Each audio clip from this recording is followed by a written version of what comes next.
So one of the things that I really like to make are baby rattles, and I make them a little differently than a lot of people. And that a lot of people take a piece of wood, open it up, sort of hollow it out and put beans or something inside that when you shake it, it makes a noise.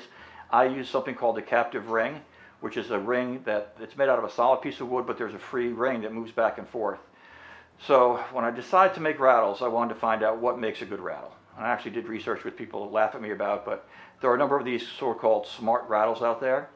And the number of things that I found was difference in textures. So I put some ridges on my thing in some places where babies can feel things that are different, so it's very tactile. Also differing colors. So I've got lighter wood and darker wood, so that appeals to babies. And probably the biggest thing is something called cause and effect. And babies, when they are 5, 6, 7 months old, if they do something and there's a result, which is, again, the cause is they move their hand, the effect is it makes noise and the rattle moves back and forth, that's cause and effect.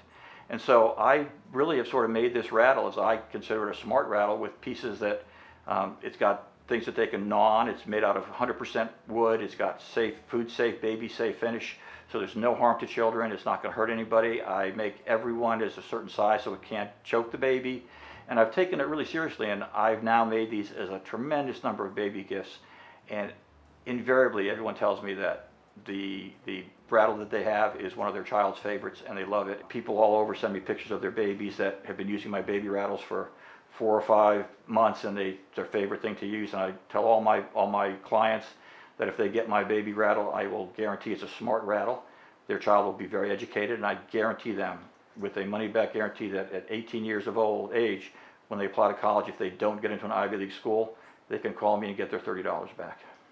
So far it hasn't happened, but nobody's older than 2 or 3 years, so we'll see what happens with that. So a baby rattle is very simple. I start off with a 2-inch by 2-inch square of wood and put it on the lathe, and I turn it down so it's round. And when it's round, I start to shape it. I make the ends, I make the middle part where the hand goes, and then I make these things called captive rings. The whole thing takes maybe 45 minutes at the most, maybe an hour. And then when it's done, it gets sanded and it gets finished, and finished product is all done.